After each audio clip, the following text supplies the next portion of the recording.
حال ہے. ایک دن حضرت حسن کو داہنے کاندھے پہ بٹھایا, ایک دن حضرت حسین کو بائیں کاندھے پہ بٹھایا. حسن دائیں کاندھے پر, حسین بائیں کاندھے پر, اور دونوں کو اٹھا کر اپنے کاندھے پہ بٹھا کے کہا اللہم انی احبہما فاحبہما. اے اللہ, محمد تیرا یہ نبی ان دونوں سے محبت کرتا ہے, تو بھی ان سے محبت کر. اے اللہ, تیرا یہ بندہ محمد ان دونوں سے محبت کرتا ہے, تو بھی ان سے محبت کر. وَأَحِبَّ مَن يُحِبُّهُمَا, اور ان سب سے محبت کر جو ان دونوں سے محبت کرے, یعنی ہر اس آدمی سے محبت کر جو حسن اور حسین سے محبت کرے. یہ تھا نوازوں سے پیار اور محبت. میری ماں بہنیں اگر آئی ہیں اور سن رہی ہیں تو سنو, اللہ کے نبی نماز پڑھ رہے ہیں اور آپ کی نواسی زینب کی بیٹی امامہ کھیل رہی ہے اور شرارت کر رہی ہے, چھوٹی بچی ہے. آپ نے اس بچی کو, نواسی کو اٹھا لیا اور گود میں لے لیا, اور گود میں لے کر آپ نے نماز پڑھی. اور ایک نہیں, کئی نمازیں آپ نے اپنی نواسی امامہ کو گود میں لے کر پڑھی. یہ اس بات کی دلیل ہے کہ میری ماں اور بہنوں, یہ بہانہ نہیں چلے گا کہ بچوں کی وجہ سے نماز نہیں پڑھ پاتے. ہمارے بچے بڑے شرارتی ہیں, یہ پیشاب کر دیتے, یہ کر دیتے, یہ بہانے نہیں چلیں گے. اللہ کے رسول نے نماز پڑھی, نمازی شرارت کر رہی ہے تو اس کو گود میں لے لیا اور نماز پڑھی. یہ اس بات کا اشارہ ہے کہ اگر بچے شرارتی ہوں تو ان کو گود میں لے کے نماز پڑھو, لیکن نماز چھوڑنے کی اجازت نہیں ہے. قیامت تک پیدا ہونے والی عورتوں کو یہ بتا دیا کہ یہ بہانے نہیں چلیں گے تمہارے کہ ہم اس کی وجہ سے نماز نہیں پڑھ پاتے اور اس کی وجہ سے نماز نہیں پڑھ پاتے. ایک چیز اور, باپ ہونے کی حیثیت سے, بیٹا ہونے کی حیثیت سے کردار دیکھ لیا. آئیے ذرا ایک کردار شوہر ہونے کی حیثیت سے دیکھ لو. یہاں جتنے بیٹھے ہیں شادی شدہ بھی ہوں گے. میرے بھائیوں, ایک شوہر ہونے کی حیثیت سے آپ کا کردار کیا تھا؟ آپ کا کردار کیا پیار دیا تھا آپ نے اپنی بیویوں کو؟ کون سی محبت تھی؟ حضرت خدیجہ رضی اللہ تعالیٰ عنہا سے سب سے پہلے جو شادی ہوئی, انہی سے سارے بچے بھی پیدا ہوئے. اور 66 سال کی جب وہ ہوئی, اللہ کے نبی اس وقت 51 سال کے تھے تو خدیجہ چھوڑ کے چلی گئی. خدیجہ کا انتقال ہو گیا. اس کے بعد آپ نے دوسری شادیاں کی اور بیویاں آپ کی آئیں. ایک دن قربانی کا دن تھا, بقرعید کا دن تھا. اونٹ کا گوشت پک کر سامنے آیا, حضرت عائشہ بنا کر لائیں. اللہ کے نبی نے مٹی کا برتن لیا, اس میں گوشت کی بوٹی رکھی ہوئی تھی, ہڈی دار گوشت تھا. اس کو اٹھایا اور منہ تک لے گئے, لیکن ہونٹ سے آگے نہیں لے پائے. منہ تک لے گئے اور اس کو واپس کر دیا. اس کے بعد پھر لے گئے لیکن کھایا نہیں, منہ تک لے گئے اور واپس کر دیا. حضرت عائشہ نے کہا اللہ کے نبی گرم ہے کیا؟ آپ منہ تک لے جاتے ہیں اور واپس کر دیتے ہیں. آپ کی آنکھوں میں آنسو آ گئے. آپ عائشہ کہنے لگی اللہ کے نبی رو رہے ہیں آپ؟ آج قربانی کا دن ہے اور رو رہے ہیں, گوشت بنا کر میں لائی ہوں اور آپ رو رہے ہیں. اللہ کے نبی فرماتے ہیں عائشہ آج مجھے خدیجہ کی یاد آ رہی ہے. عائشہ آج مجھے خدیجہ کی یاد آ رہی ہے. خدیجہ آج زندہ ہوتی تو وہ بھی میرے ساتھ بیٹھ کر کھانا کھاتی. آج قربانی کے دن ان کو بھی نصیب ہوتا. آج مجھے اپنی پہلی بیوی خدیجہ کی یاد آ رہی ہے. حضرت عائشہ نے جب خدیجہ کا نام سنا تو کہنے لگی مجھے کسی بیوی پر اتنا رشک نہیں ہوتا جتنا خدیجہ کے اوپر ہوتا ہے. آپ خدیجہ کو بھول کیوں نہیں جاتے؟ ایک بوڑھی عورت آپ سے بھی عمر میں 15 سال بڑی, اور آپ اس بوڑھی عورت کو یاد کرتے رہتے ہیں. ہم جیسی جوان عورتیں آپ کی خدمت کے لیے موجود ہیں, لیکن آپ اس بوڑھی عورت کو یاد کرتے رہتے ہیں. کیا بات ہے؟ ایسی کیا چیز ہے جو خدیجہ میں تھی اور ہم میں نہیں؟ وہ بوڑھی ہے, آپ اس کو یاد کرتے اور ہمیں آپ جوان ہونے کے باوجود اتنی اہمیت نہیں دیتے. آپ نے ڈانٹتے ہوئے کہا عائشہ خاموش, ایک لفظ اس کے آگے نہیں. خدیجہ کا مقابلہ کرتی ہو تم, خدیجہ کا مقابلہ کرتی ہو. عائشہ خدیجہ تھی, عائشہ عائشہ ہے. جاننا چاہتی ہو خدیجہ میں اور عائشہ میں کیا فرق ہے تو سنو. اے عائشہ, جب ساری دنیا محمد کو جھٹلا رہی تھی خدیجہ اکیلے محمد کی تصدیق کر رہی تھی۔ جب ساری دنیا محمد کو پتھر سے مار مار کر سر پھوڑ کر خون نکال رہی تھی، خدیجہ اکیلے اپنے سر کا دوپٹہ، اپنے سر کی اوڑھنی پھاڑ کر میرے سر سے خون صاف کر رہی تھی۔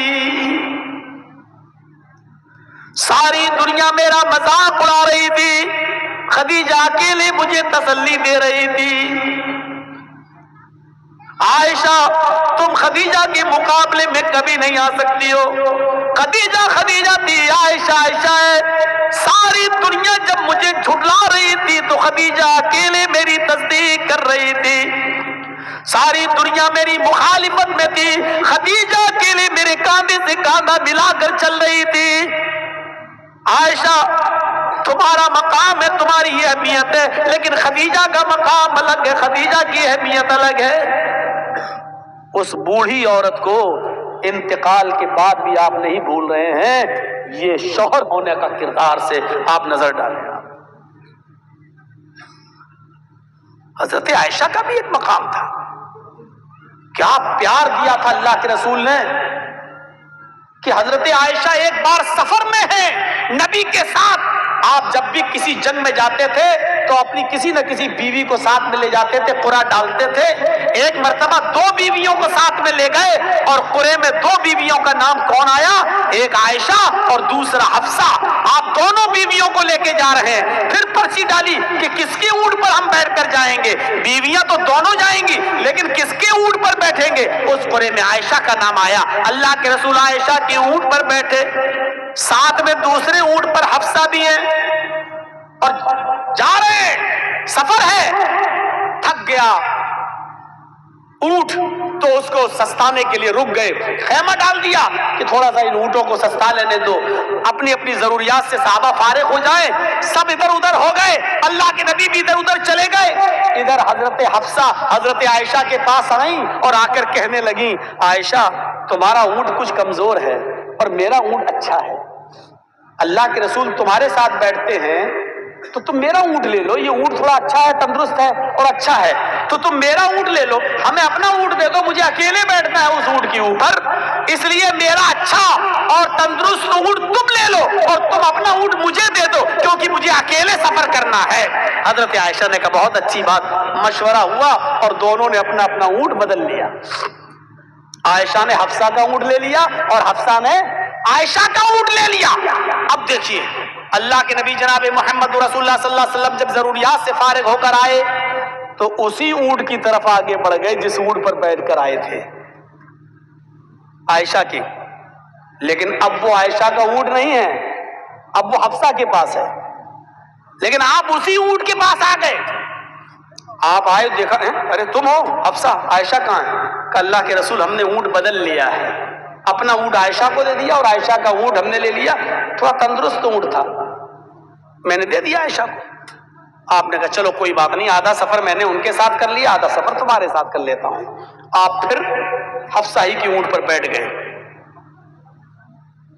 تھوڑا سفر رہ گیا تھا، حضرت عائشہ اس جدائی کو برداشت نہیں کر پائی، باری میری نام میرا نکلا، تھوڑا ہی سفر صحیح لیکن کیوں دوسرے کی اونٹ پر بیٹھیں گے آپ؟ لیکن کچھ بولی نہیں اور اللہ کے رسول صلی اللہ علیہ وسلم اس اونٹ پر بیٹھ کر آگے بڑھ گئے اور عائشہ اکیلے اکیلے چلنے لگی۔ جب سفر ختم ہو گیا، وضو بنا کر لوگ نماز کی تیاری کرنے لگے، عائشہ نہیں دکھائی دے رہی ہیں۔ اللہ کے نبی نے پوچھا عائشہ کہاں ہے؟ کہا ابھی تو یہی تھی، ڈھونڈنے کے لیے لوگ نکلے، کیا دیکھتے ہیں کہ عائشہ ایک بیابان جنگل میں ہے، کھیت میں ہے اور بڑی بڑی لمبی گھاسوں کے بیچ میں حضرت عائشہ نے اپنا پیر داخل کر دیا۔ بخاری کی روایت، اللہ کے نبی کی بیوی عائشہ اپنا پیر اس گھاس میں ڈال دیتی ہیں، اپنا پیر اس گھاس میں ڈال دیتی ہیں اور کہتی ہیں اللہم سلط علی قربا او حیتا تلدغنی ورسولک ولا اقول له شیئا۔ بخاری کے الفاظ ہیں، حضرت عائشہ کہتی ہیں اے اللہ میں نے اپنا